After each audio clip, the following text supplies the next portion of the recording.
Hi, back again. Here we are, question 2, corporation tax, losses and groups. So we're going to look at the first bit, the single company losses, what a company can do when it makes losses itself. So when we look at the question here, it says a company commenced trading on the 1st of October 2014, but it ceased trading on the 31st of March 2019.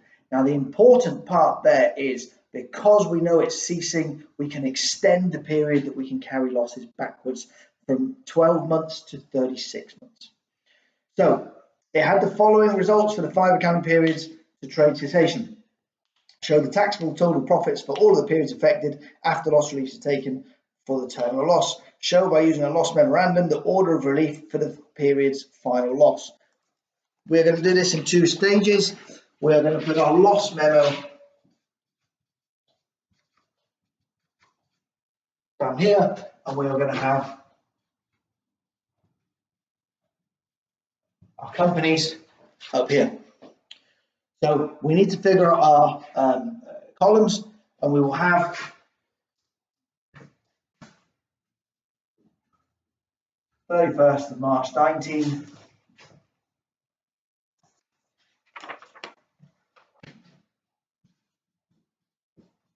(31st of March 18), 30th September 17,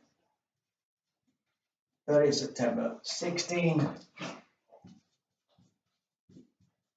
30th September 15. That's our 5 years. Now, most of this answer actually comes directly from the question. The only thing we can't put in this table is one figure. So here we're going to put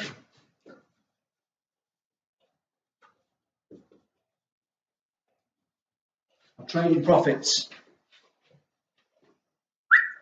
Stop it. We cannot put losses in this table. We can only put profits in there. So we can copy out all of the profits, but the last figure, the 85,000, the loss, cannot go in here. So we end up with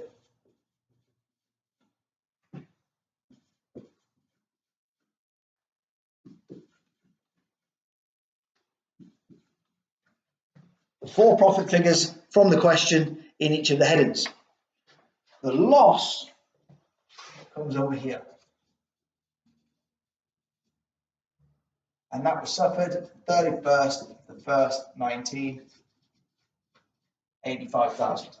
And now that we know that there are losses, we figure out how far back we can go.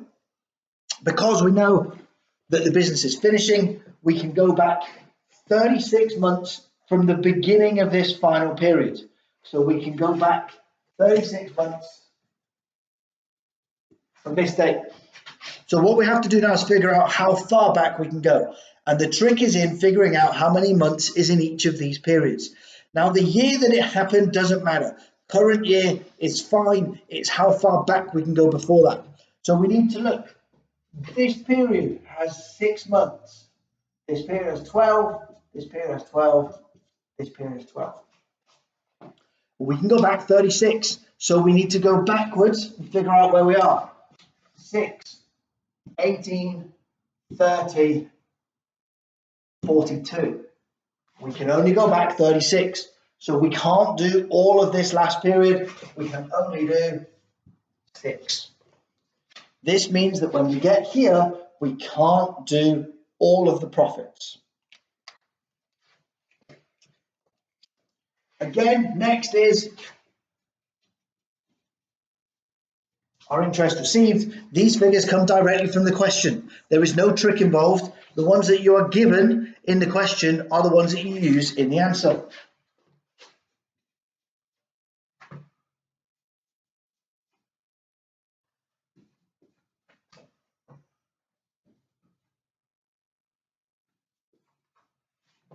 And we also have in the question a chargeable gain in this final year only.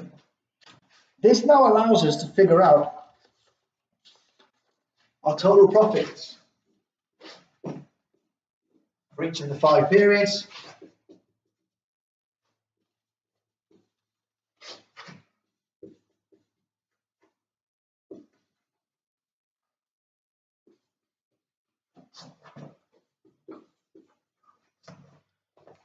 this is the amount that we're going to be able to use our loss against.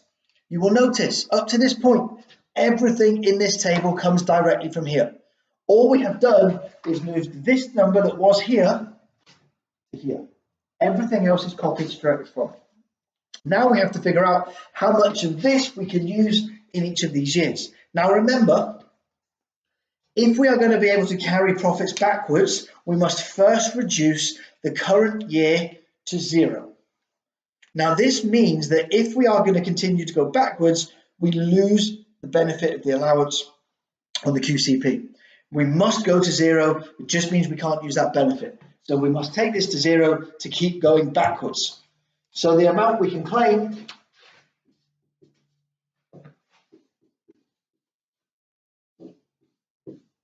must go to 0. And so the amount we use there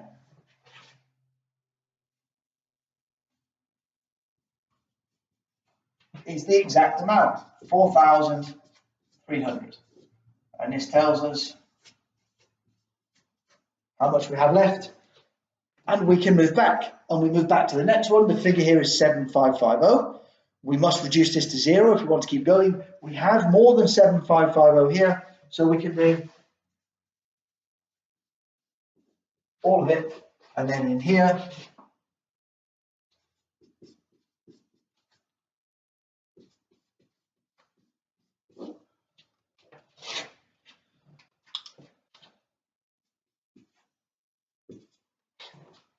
and again we will move back. Here the figure is 18,900. This figure is 73,000. So we are able to put this to 0, which allows us to continue going backwards. And again,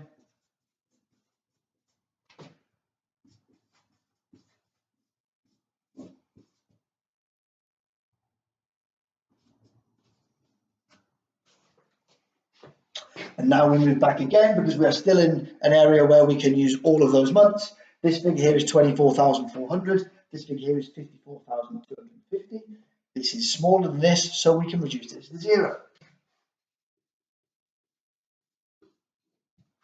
As long as we remember to reduce it in our loss memo.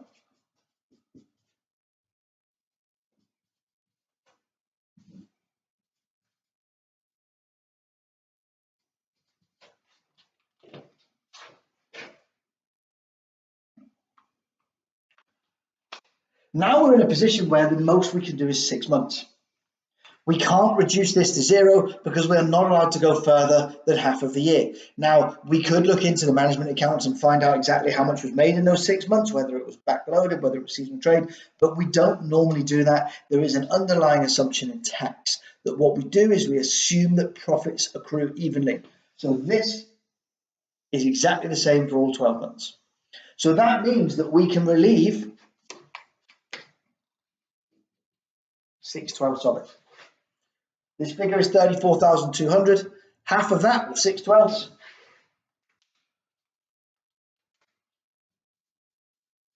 is 17,100, and that is the most relief we can take. We then take it off of here.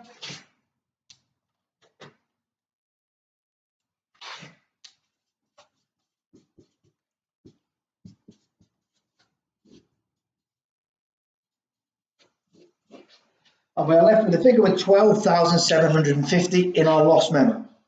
Now, we have gone back as far as we can. There is nothing more we can do with this. So this actually becomes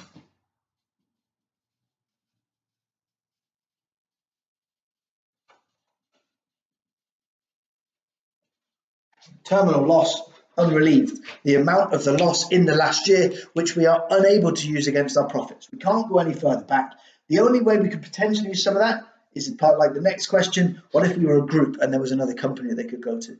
But actually, that's this question finished. This is the loss relief we can take. This is the loss memorandum that shows. It clearly shows how much can't be used at the end. That question is for, I'm getting lost now.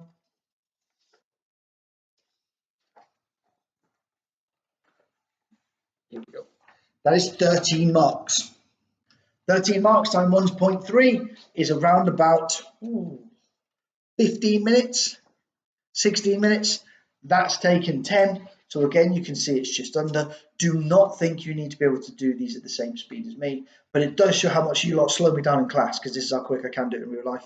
Anyway, no problem. I will take the photos of these. They will be as stills on Nile as well, and I'll see you when we come back to record the next video.